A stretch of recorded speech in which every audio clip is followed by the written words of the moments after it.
बहरा से आहिल बानी घरवा हवना चदरिया में जालू का बहरावा कहो हटना हवना कोई साल बहरा से आहिल बानी घरवा हवना चदरिया में जालू का बहरावा सुनी अब क्या हुआ गोहिल बहनी सुख रहुआ पहले रहनी ताजा जी गोहिल बहनी सुख रहुआ पहले रहनी ताजा जी भवन डाइनिया जादू मॉडल सहो दोबारा है गइला राजा जी भवन डाइनिया जादू मॉडल सहो दोबारा है गइला राजा जी हरी का कहतरू हो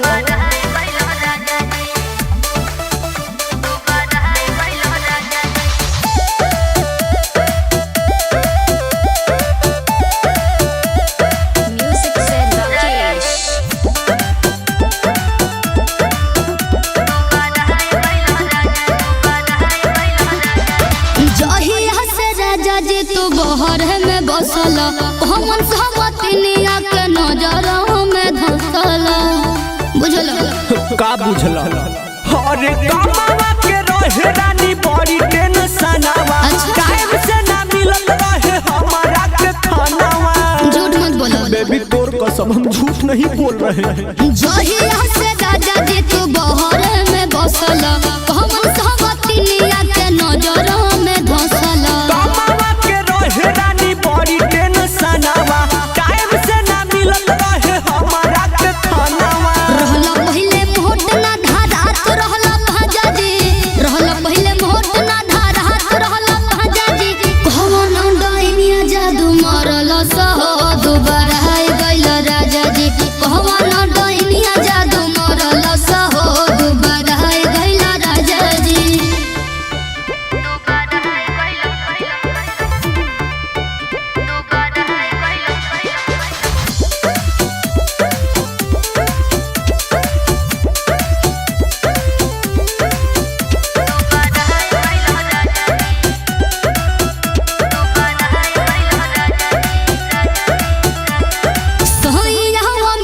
तोहर धोस गइल अखिया देखी देखी मजा लेत बहड़ी सन सखिया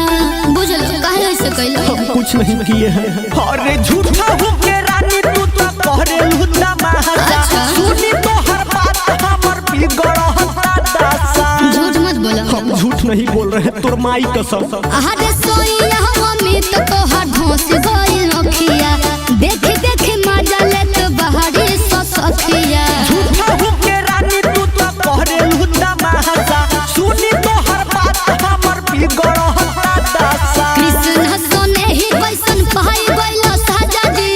कृष्ण सोने ही वैसन पहाई गइल साजा जी भवन डाइनिया जादू मॉडल सहो दोबारा है गइल राजा जी भवन डाइनिया जादू मॉडल सहो दोबारा है गइल राजा जी कमजोरी हो गया था ना इसीलिए अच्छा